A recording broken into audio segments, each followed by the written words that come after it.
نیز اس پر اللہ تعالیٰ اپنی رحمت کا ہاتھ بھی پھیلا دیتے ہیں. تو یہ کچھ وہ چیزیں تھیں جن کے اوپر عمل پیرا ہو کر ہم لوگ اپنی نیکیاں جو ہے وہ مزید سمیٹ سکتے ہیں اس پاک مہینے میں, برکتوں اور رحمتوں والے مہینے میں جس کا آغاز ہو چکا ہے, اور اس میں ہم چھوٹی چھوٹی نیکیاں کر کے اپنے جو اعمال نامے ہیں ان میں زیادہ سے زیادہ ثواب اکٹھا کر سکتے ہیں. 70 گنا ثواب بڑھ جاتا ہے اگر آپ ایک چھوٹی سی نیکی کرتے ہیں. بالفرض کہ اگر آپ کسی کو اگر پانی کا گلاس, یوزلی ہمیں بتایا جاتا ہے کہ آپ کسی کو پانی پلاتے ہیں تو آپ کو 10 نیکیاں دی جاتی ہیں, اور اگر رمضان میں ہی آپ کی یہ پریکٹس ہو, آپ کسی کو پانی پلا رہے ہیں, تو یہ سوچیں کہ آپ کو اس کی کتنی, اگر 70 گنا اگر آپ اس کا ثواب جو ہے بڑھ جاتا ہے تو اس کی کتنی نیکیاں آپ کو ملیں گی, اس کا ثواب کتنا ملے گا. اگر آپ کسی بھوکے کو کھانا کھلا رہے ہیں, اگر آپ کسی کی افطاری کرا رہے ہیں, یہ پورے مہینے میں کسی کو کھانا کھلا رہے ہیں, تو اس کا ثواب آپ کو کتنا ملے گا. اور جب آپ قیامت والے دن آپ کا جو اعمال نامہ آپ کو ملے گا, آپ کے ہاتھ میں تھمایا جائے گا, تو اس میں آپ کی کتنی نیکیاں لکھی جائیں گی. تو اس لیے یہ مہینہ ہمیں صبر و تحمل کا بھی سکھاتا ہے کہ ہم نے اپنی زندگیوں میں اپنی شخصیت میں, اپنی ذات میں کس طرح صبر کرنا ہے. اللہ پاک کی خوشنودی کے لیے ہم نے کون کون سے اعمال کرنے ہیں. ہمیں تقویٰ, خاص طور پر تقویٰ کے حوالے سے ہمیں بتاتا ہے کہ ہم نے اپنے تقویٰ کو کس طرح مضبوط کرنا ہے, ہم نے پرہیزگاری کے ساتھ کس طرح اپنی زندگی میں آگے بڑھنا ہے. تو میں نے سوچا کہ کیوں نہ ہم لوگ ایک چھوٹی سی اس چیز کو بھی انکلوڈ کریں اپنے اس پروگرام میں, اپنے اس رمضان کی نشریات میں, کہ میں بھی اس سے استفادہ حاصل کر سکوں اور جو میرے دیکھنے والے ہیں وہ بھی اس سے استفادہ حاصل ضرور کر سکیں. اسی نوٹ پر آپ نے مجھے یہاں پر ایک اجازت دینی ہے, لیکن بریک پر جانے سے پہلے ایک نعت رسول مقبول ہے, وہ سنتے جائیے. میری الفت مدینے سے یوں ہی نہیں, میری الفت مدینے سے یوں ہی نہیں, میرے آقا کا روضہ مدینے میں ہے, میرے آقا کا روضہ مدینے میں ہے. یا رسول اللہ یا حبیب اللہ, یا رسول اللہ یا حبیب اللہ. عرش اعظم سے جس کی بڑی شان ہے,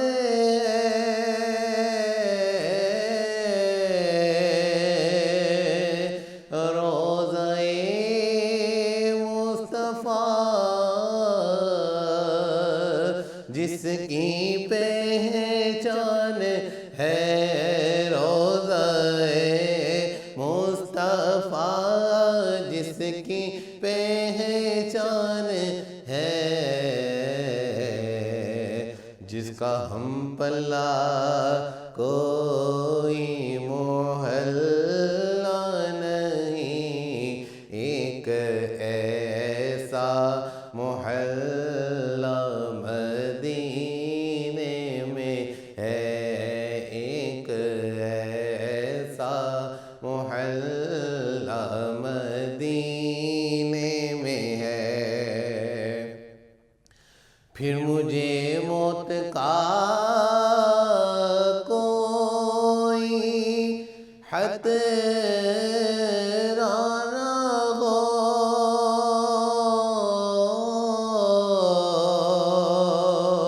موت کیا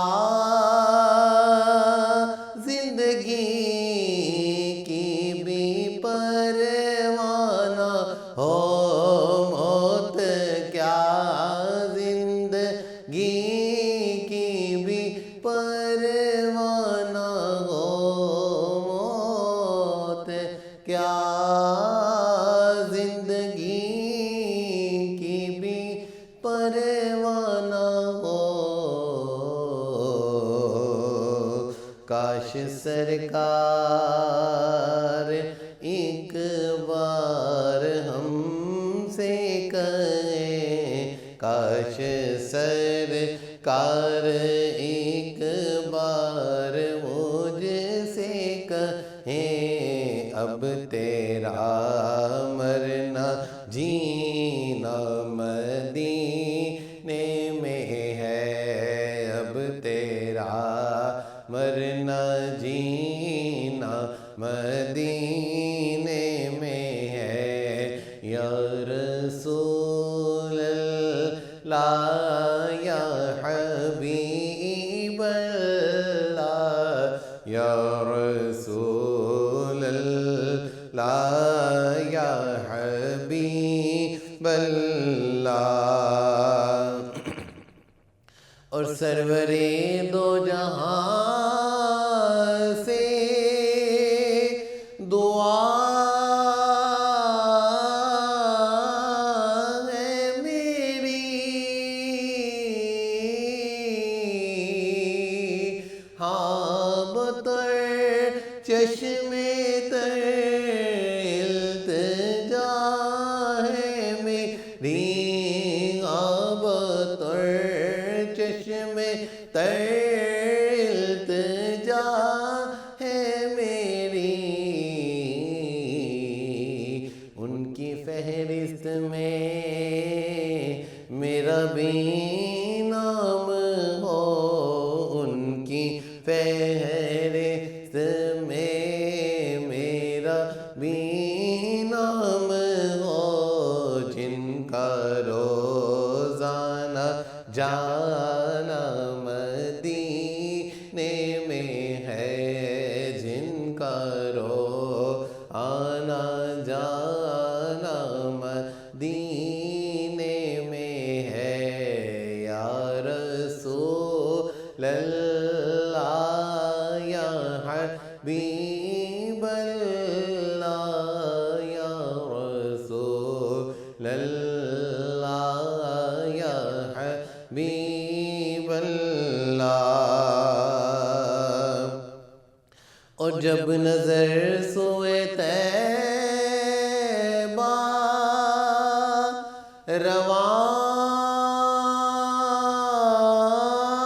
روانہ ہوئی، ساتھ دل بھی گیا، ساتھ جان بھی گئی، ساتھ دل بھی گیا، ساتھ جان بھی گئی،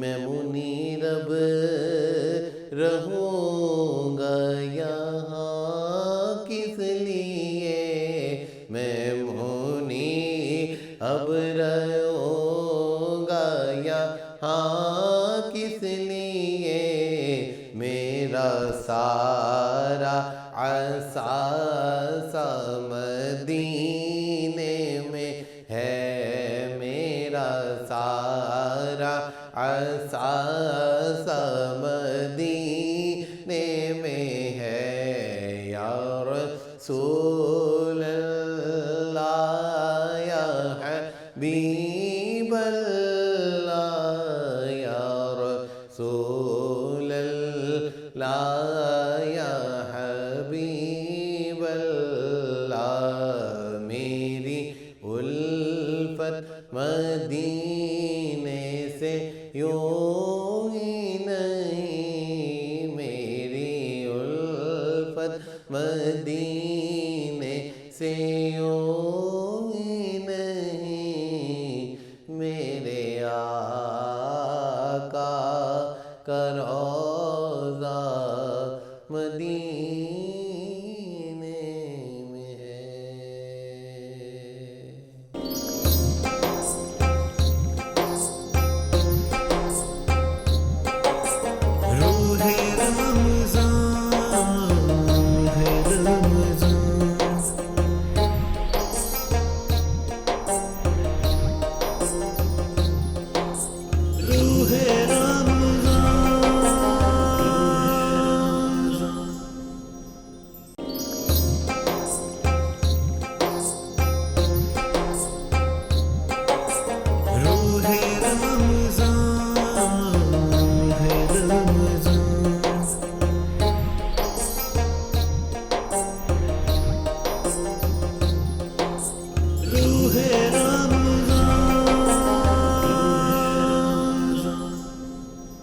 تو جناب رمضان المبارک کا مقدس مہینہ اللہ کے کرم سے ہمیں پھر سے عطا ہوا ہے، اور جس میں نے بات بھی کی ہے کہ اس مہینے کی برکت سے ہم کچھ ہی سیکنڈز میں ہزاروں نیکیاں کما سکتے ہیں، اور چھوٹی چھوٹی نیکیاں جن کا بڑا ثواب اور بڑا اجر اللہ تعالیٰ ہمیں عطا کرتا ہے کہ 70 گنا ثواب جو ہے آپ کو ملتا ہے ایک چھوٹی سی نیکی کا.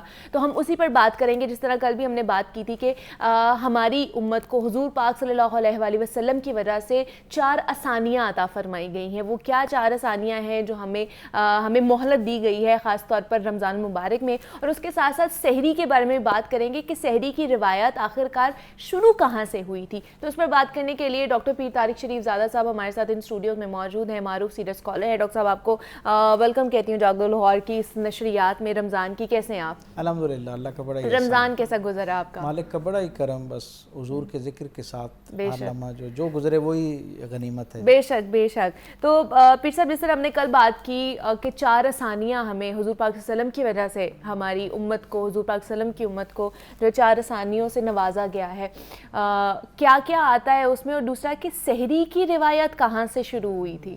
بسم رب محمد کریم علیہ الصلوۃ والتسلیم. سب سے پہلے تو یادآوری کا شکریہ، اور اللہ کی توفیق اور احسان سے آج ایک مرتبہ پھر ہم رمضان اور اس کی برکات کی نسبت اور تعلق سے گفتگو کے لیے یہاں پر موجود ہیں.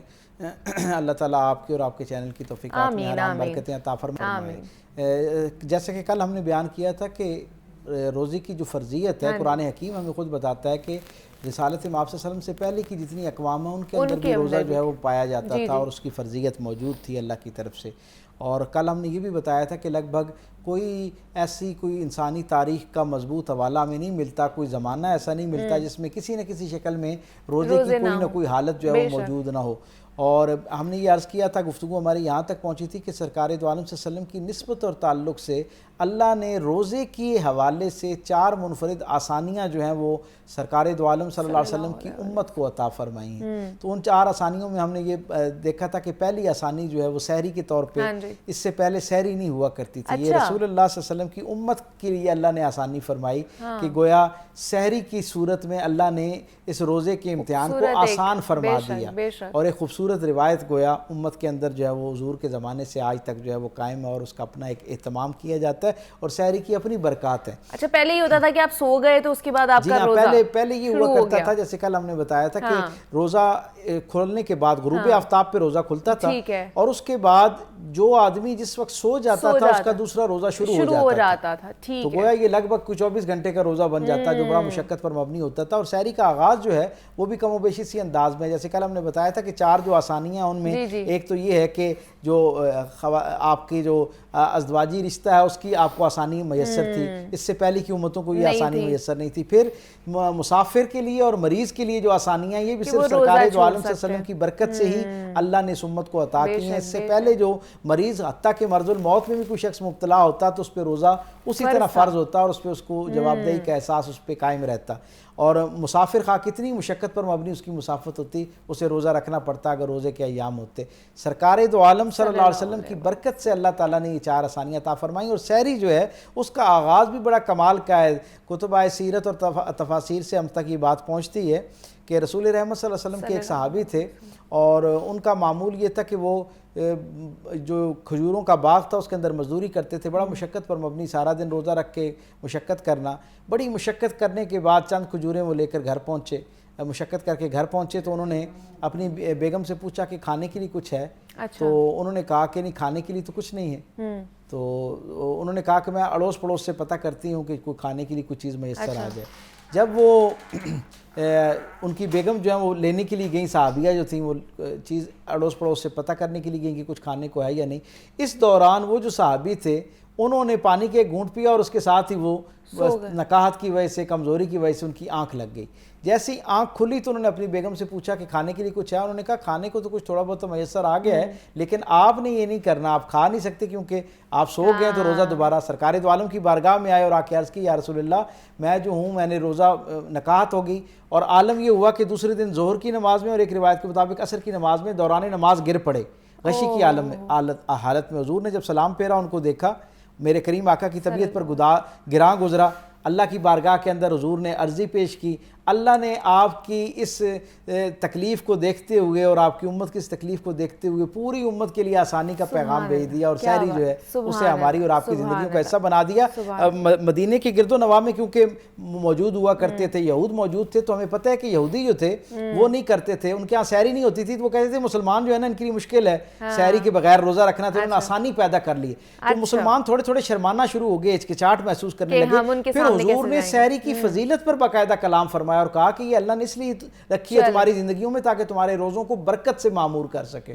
تو اس سے ہمیں اندازہ ہوتا ہے کہ سحری جو ہے اس کا اہتمام حضور نے فرمایا کہا کھجور کا ایک ٹکڑا لے یا ایک اگلے درجے کے اوپر پانی کے ایک گھونٹ لے, لیکن سحری لازمی کرے تاکہ اس کی برکت آپ کو حاصل ہو سکے. سحری کی برکت کے حوالے سے تو آپ نے ہمیں بتایا ہے پیر صاحب کہ کتنی برکت ہے اور ہمیں کرنی بھی چاہیے. تو حضور پاک صلی اللہ علیہ وسلم خود کس طرح سحری کیا کرتے تھے, کس طرح کا اہتمام ہوتا تھا؟ کیونکہ یوزلی ہمارے یہاں پہ ہوتا ہے کہ ہم لاسٹ منٹ تک کھاتے پیتے رہتے ہیں سحری میں, تو کب تک ہمیں کھانا چاہیے, ہمیں کیا روایات ملتی ہیں؟ دیکھیں صبح صادق کا وقت جو ہے جس سے گویا نماز کا وقت شروع ہو جاتا ہے, اس سے پہلے تک سحری کا وقت ہوا ٹھیک ہے. عمومی طور پر ہمارے معاشرے میں ایک غلط فہمی پائی جاتی ہے کہ شاید ابھی اذان ہو رہی ہے تو شاید ابھی ہم کھا سکتے ہیں. بھائی اذان کا وقت ہی انتہائی سحر کے بعد شروع ہوتا ہے, اس سے پہلے اذان ہو ہی نہیں سکتی. گویا اذان کی آواز بلند ہونے کا مطلب ہی یہ ہے کہ انتہائی سحر ہو چکی, اب اس کے اندر کوئی رعایت موجود نہیں ہے. اس لیے اس سے پہلے ہمیں جو ہے نا وہ اپنی سحری کا معاملہ جو ہے مکمل کر لینا چاہیے, کھانا پینا مکمل کر لینا چاہیے. آپ یہ دیکھیں نا کہ ہم زندگی کے ہر معاملے میں احتیاطی وقت رکھتے ہیں. کہیں ہم نے پہنچنا ہوتا ہے تو ہم 5-7 منٹ پہلے پہنچنے کی کوشش کرتے ہیں. کوئی بھی آپ دیکھیں نا اگر آج میری یا آپ کی فلائٹ ہو اور ہم نے جاننا ہو تو کیا ہم رسک لیں گے کہ آخری 1 منٹ پہ جا کے پہنچے؟ یقیناً ہم کوئی 10-15-20 منٹ پہلے کرتے ہیں. تو پوری رات کھانے پینے کے لیے گویا آپ کے پاس ہوتی ہے, افطار سے لے کے انتہائی سحر تک. تو اس پورے ٹائم میں آخری منٹ میں کھانا کیوں کھانا ضروری ہے, اس سے پہلے کیوں نہیں اس کو ختم کیا جا سکتا؟ یہ ایک صرف مائنڈ سیٹ یا ایک عادت کی بات ہے. مطلب کہ اذان کی صدا بلند ہونے سے پہلے ہی ہمیں ترک کر دینا چاہیے. بھائی آپ یوں سمجھیں کہ اگر گویا میں ایک مثال کے طور پہ سمجھانے کے لیے کہہ رہا ہوں کہ اگر 6:55 پہ اگر مثال کے طور پہ آج روزہ بند ہو رہا ہے تو آپ 6:50 سمجھیں, آپ 5 منٹ پہلے اپنے مائنڈ سیٹ اس طرح اسٹیبلش کریں کہ آپ نے 5 منٹ پہلے اس سے فارغ ہو جانا اور باقاعدہ کلی کر کے, تاکہ آپ کا جو منہ ہے وہ سحری کے جو اجزاء ہیں ان سے خالی ہو جائے, صاف ہو جائے. آپ پوری صحت کے ساتھ اور اطمینان قلب کے ساتھ, یقین کے ساتھ روزہ جو ہے اس کو اختیار کر سکے, روزہ شروع کر سکے. اچھا دوسرا یہ کہ ان لوگوں کے لیے بھی انتہائی ضروری ہے یہ سوال کرنا جو لوگ سگریٹ نوشی کرتے ہیں, جو سگریٹ پی رہے ہوتے ہیں اور وہ اینڈ ٹائم تک لاسٹ منٹ تک سگریٹ پی رہے ہوتے ہیں اور وہ یہاں پر یہ کہتے ہیں کہ اچھا چلو لاہور میں تو ہو گئی ہے نماز یا اذان ہو گئی ہے, میں کراچی کے ساتھ رکھ لیتا ہوں کیونکہ کراچی میں تھوڑا بعد میں روزہ جو ہے بند ہوتا ہے. تو یہ ایسا ممکن ہے یا نہیں ہے؟ قطعی طور پہ جو آدمی جہاں پر موجود ہے نا اس کے لیے شریعت کا احکام وہاں کے وقت کے حساب سے ہے.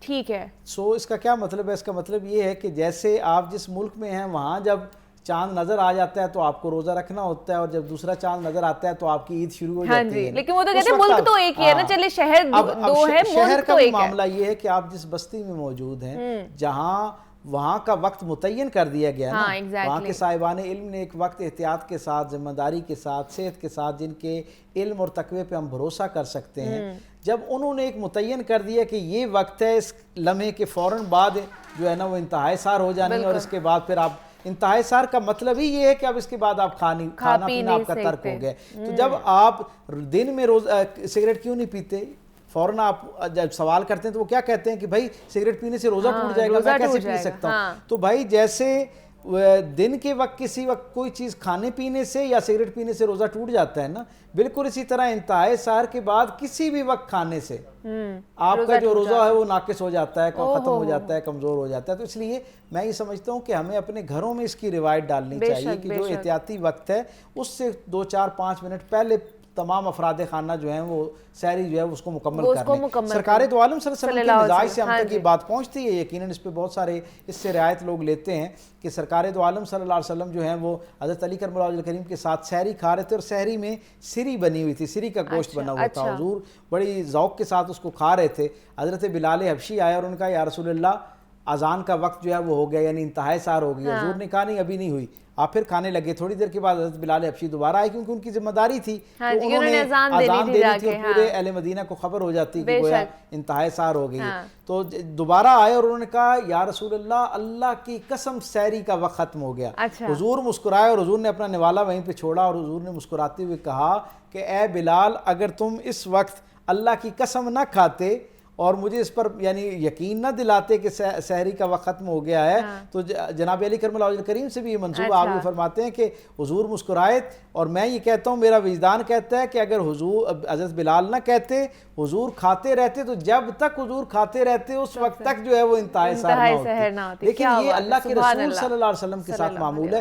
حضور نے جہاں باقاعدہ کھانا بھی کھایا ہے سحری کے اندر وہیں پہ آپ نے چند کھجوروں سے اور کئی روایات میں آتا ہے کہ ایک کھجور اور کئی روایات میں آتا ہے کہ آدھی کھجور کے ساتھ اور ایک گھونٹ پانی کے ساتھ بھی سرکار دو عالم صلی اللہ علیہ وسلم نے روزہ جو ہے اس کو اختیار کیا. لیکن جو لوگ پیر صاحب بالکل بغیر سحری کیے روزہ رکھ لیتے ہیں جس کو 8 پیرا روزہ بھی کہا جاتا ہے کہ ہم نے رکھ لیا بس روزہ رکھ لیا اگر سحری نہیں کی اٹھا نہیں گیا وہ رکھ سکتے ہیں اس حوالے سے کیا حکم ملتا ہے؟ ایک بہت سادہ سی بات ہے جو روزہ ہے یہ فرض ہے اور سحری کھانا سنت ہے. سو سحری اگر کوئی شخص کسی وجہ سے نہیں کھا پایا تو اس کا روزہ اگر اس نے نیت کر رکھی تھی پہلے تو اس کا نیت کرنے کا مطلب یہ ہے کہ اس کا روزہ ہو گیا. اگر اس نے روزہ اختیار کر لیا تھا تو بغیر کھائے پیے بھی اس کا روزہ جو ہے وہ شروع ہو جائے گا اور پوری صحت کے ساتھ روزہ ہوگا. ہاں البتہ وہ جو سحری کی برکات سرکار دو عالم صلی اللہ علیہ وسلم نے بتا رکھی ہیں وہ اور وہ جو بالخصوص سحری بطور سنت جو اس کا ثواب آپ کو ملنا ہے.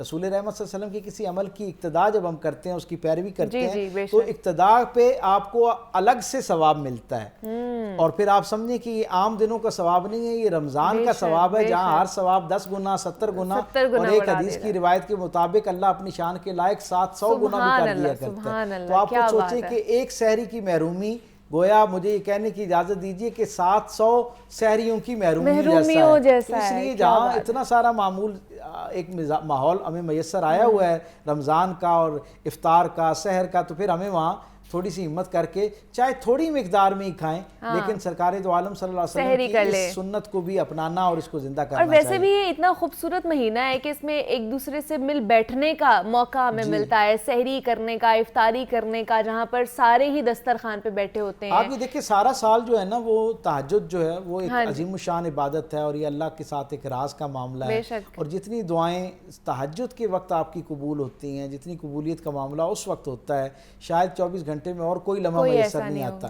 آپ تصور کریں کہ سارا سال پوری کوشش کے باوجود اکثر اوقات تہجد سے بندہ محروم رہ جاتا ہے لیکن رمضان کی دیگر برکات کے ساتھ ایک برکت یہ بھی ہے کہ جب آپ سحر کی نیت سے اٹھتے ہیں تو انتہائی سحر تک تہجد کا وقت بھی موجود ہوتا ہے. تو یہ بھی ایک آسانی ہے کہ آپ جب اٹھتے ساتھ ہی آپ وضو کریں اور سب سے پہلے 2 نفل تہجد کی نیت سے پڑھیں اور پھر اس کے بعد اپنی سحری کریں اور اس دوران جو ہے وہ عبادات میں جو دعائیں شامل ہیں وہ دعائیں بھی کرتے رہیں سرکار دو عالم پر درود بھی پڑھتے رہیں خیر پر مبنی جتنے باقی اعمال ہو سکتے ہیں ان کو بھی اپنی زندگی کا گویا جو ہے نا وہ حصہ بنانا شروع کریں اور آپ یہ اس یقین کے ساتھ بنائیں کہ یہ رمضان المبارک کا مہینہ ہے اس میں نیکیوں کا اجر جو ہے وہ کئی گنا کر دیا جاتا ہے. جہاں نوافل کا اجر 70 گنا کر دیا جاتا ہے وہاں فرائض کا اجر آپ تصور کریں اللہ اپنی شان کے لائق 70 گنا کر دیا کرتا ہے کہاں تک پہنچ جاتا ہے. سو اسے نیکیوں کا ایک موسم بہار سمجھتے ہوئے ایک بہترین اپرچونٹی سمجھتے ہوئے خود احتسابی بھی کرنی ہے اور ہمیں اپنی زندگی میں بھی خیر داخل کرنا ہے اور اپنی عادات اطوار معاملات رویوں کی نسبت سے جو ہے وہ لوگوں کی زندگیوں میں بھی خیر داخل کرنا ہے. وہ سارے خیر پر مبنی کام جو سارا سال ہمیں کرنے چاہیے انہیں رمضان میں اس نیت کے ساتھ کریں کہ رمضان میں ان کا اجر کتنی گنا بڑھ جایا کرتا ہے اور ان ساری برائیوں سے اپنے آپ کو اس انداز میں بچانے کی کوشش کریں اس احساس کے ساتھ کہ گو کہ بظاہر اس کے اوپر کوئی روایت نہیں ہے لیکن ایک تصور سوچئے نا کہ جس مہینے کے اندر اگر نیکی کرنے کا اجر اتنا بڑھا دیا جاتا ہے گویا 70 گنا بڑھا دیا جاتا ہے تو وہاں پر جب کوئی ہم سے کوتاہی ہوتی ہے کوئی ہم سے گناہ ہوتا ہے تو اس پر کتنی سخت وعید ہوگی. سو ہم نے 2 کام کرنے ہیں ایک تو نیکیوں کو زیادہ سے زیادہ کرنا ہے اپنی زندگی میں شامل کرنا ہے ان کو عادت بنانا ہے. یہ بہترین ایک ماحول ہے 30 دن میں روزانہ کی بنیاد پہ جب آپ سلام میں مثلا ایک چھوٹی سی بات ہے آج سے میں اور آپ طے کریں کہ ہم نے پہل کرنی، ہم نے سلام میں پہل کرنی. آپ دیکھیں اگر 30 دن سے اہتمام کے ساتھ کیا جائے تو میں نہیں سمجھتا کہ عید والے دن ہمیں ایک دوسرے کو سلام کرنے میں پہل کی یہ جو عادت ہے اس کے لیے شعوری کوشش کرنا پڑے.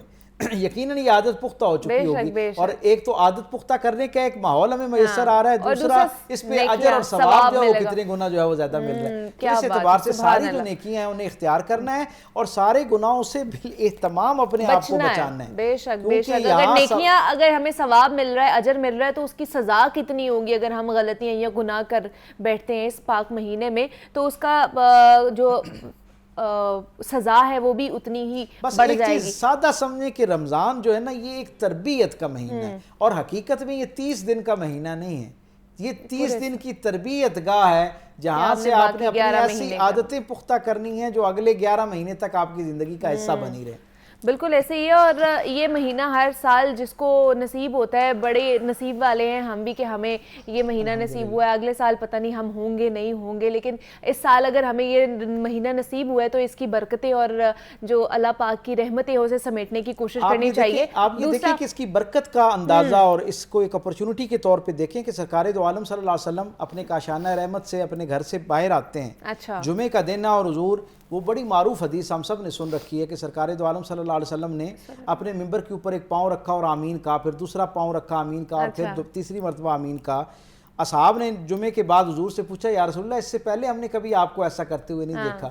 تو سید الصادقین راحت العاشقین رحمت للعالمین سرکار دو عالم علیہ تحیت و تسلیم فرماتے ہیں کہ میں نے اس لیے آمین کہا کہ ہر قدم پر جبرائیل میرے پاس آئے اور انہوں نے ایک بات کہی، اللہ کے سامنے ایک عرضی پیش کی اور میں نے اس پہ آمین کہی.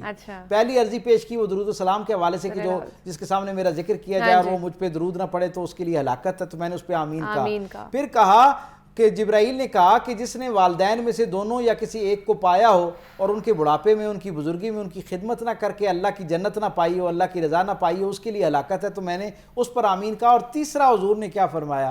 حضور نے فرمایا کہ جبرائیل نے کہا کہ بد نصیب ہے وہ شخص جسے رمضان کا مہینہ میسر آئے اور وہ اس مہینے کو پانے کے باوجود اپنے رب کو راضی نہ کر پائے، تو اس کے لیے ہلاکت اور بدبختی ہے. تو میں نے اس کے اوپر آمین کہا. تو آپ اس سے اندازہ لگائیں کہ اس مہینے کو جو بندہ تربیت گاہ کے طور پر ایک اپرچونٹی، ایک موقع کے طور پہ نہیں لیتا، ایک اللہ کی طرف سے رحمت کا خزانہ سمجھتے ہوئے اسے سمیٹنے کی کوشش نہیں کرتا، وہ کتنی بڑی سعادت اور سعادت سے محروم رہ رہا ہے. بے شک بے شک. اچھا دوسرا روزے کی قضا کے بارے میں پیر صاحب بہت زیادہ بات ہوتی ہے، بھولے بھلے کہ ہم لوگ قضا کر جاتے ہیں، کچھ کھا لیا یا پانی پی لیا، کسی کو نہیں پتہ چلتا، تو اس کے حوالے سے ہمیں کیا حکم ملتا ہے؟ یہ دین اتنا آسانی والا دین ہے کہ اس کے اندر بھول چوک پر اگر واقعتاً دیانتداری کے ساتھ، کیونکہ بندہ خود اپنے معاملے میں سب سے بہتر جانتا ہے، بے شک اگر واقعتاً کوئی آدمی بھول کر ایسا کرتا ہے تو اللہ کی رحمت اتنی وسیع ہے کہ وہ اس کی بھول کو جو ہے وہ برکت عطا کر دیتی ہے، اس کو معاف فرما دیتی ہے.